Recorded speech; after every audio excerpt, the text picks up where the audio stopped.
Hello and welcome to a sort of abbreviated version of, or edition rather, of AM Whiskey Reviews. I want to get to the check cashing place in time to be the first in line.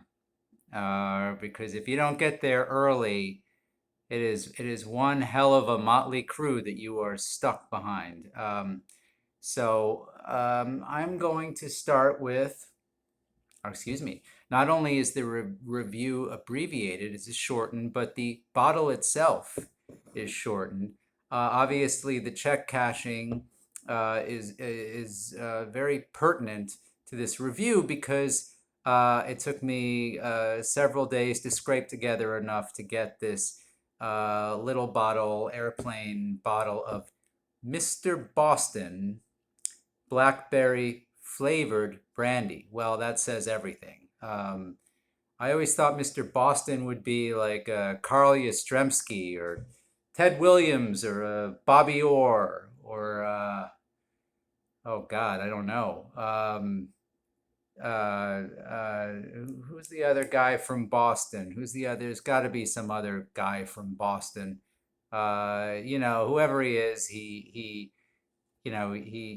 sounds like a guy like who is Mr. Boston? Like Mr. Boston is a guy who, if he had that accent and was a girl, you'd never want to pick him up and go out with him or with her. Anyway, I digress. In any case, yeah, it's a dreadful accent. Kind of mildly charming on a man, just absolutely unforgivable on a woman. I don't mean to sound chauvinistic, but Jesus. In any case, okay, Mr. Boston, let's give it a shot here. Uh,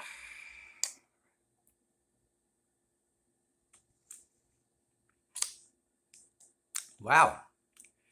Uh, Not much to, I, I'm, I will sort of skip the notes.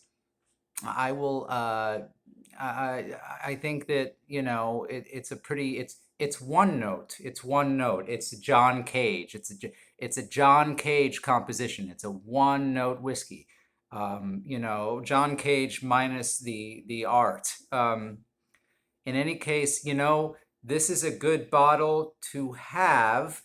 Let's say you're at a clothing store and you got to get through the Nickelback song that's on that's coming out of the speaker while you're there. You can't, Spotify is doing a stroll down memory lane with the Nickelback, and you just need to get through the song. I mean, this might not actually be powerful, potent enough to get through that music. If let's say you were on a camping trip with Peter Dinklage, this would probably last him all weekend. You could sit there, you could say, "Hey, Tyrion, one thing I never saw you fight on Game of Thrones were pink elephants," and then you give him a nudge, and I don't know if he'd truly appreciate it. Let's say you, for whatever reason, wanted to like make a 3-year-old pass out in front of a dumpster. You could use it for that. Another thing you could use it for, I was thinking, if say you had like your standard, I don't know, like 3-4 gallon fish tank, you've got several goldfish in there. You could pour. This would just be the perfect sort of dosage, I would assume. If you were to pour this bottle, you empty this bottle. And you could test whether, in fact, it could make the goldfish's memory even shorter. Like shorter than 8 seconds. 8 seconds is what we assume. You pour this in there, and then you begin your test. You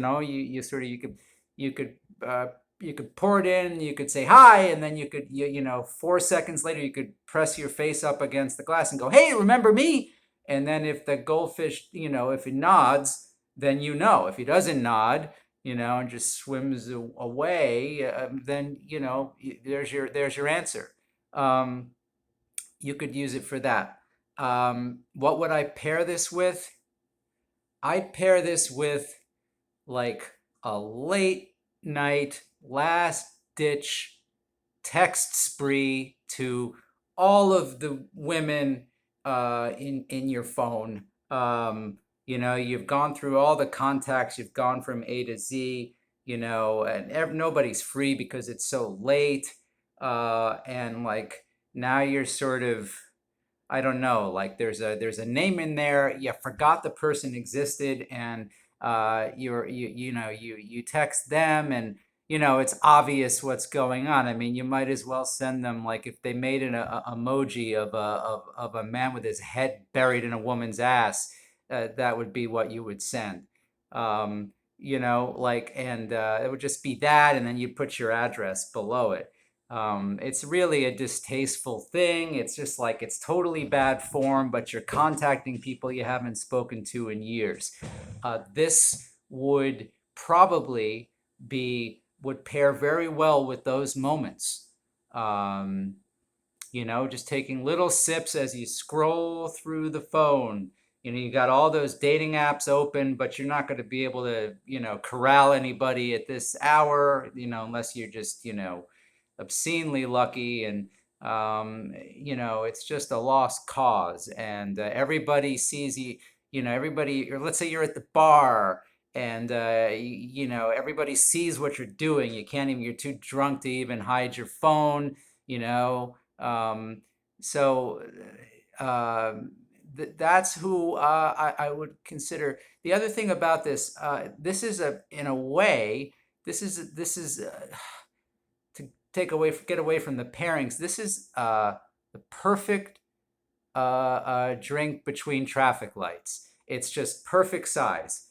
You're stopped, and I mean, this thing, you could kill this thing in no time. You're watching the lights change, and it's just, you could time it. You could sync it up. Uh, so I just, the thoughts keep coming, and but again, you pair it with that pathetic late night text spree, what used to be called a booty call. And you know Nobody calls it that anymore. um, um, Booty is something that pirates would get, and I made up a joke.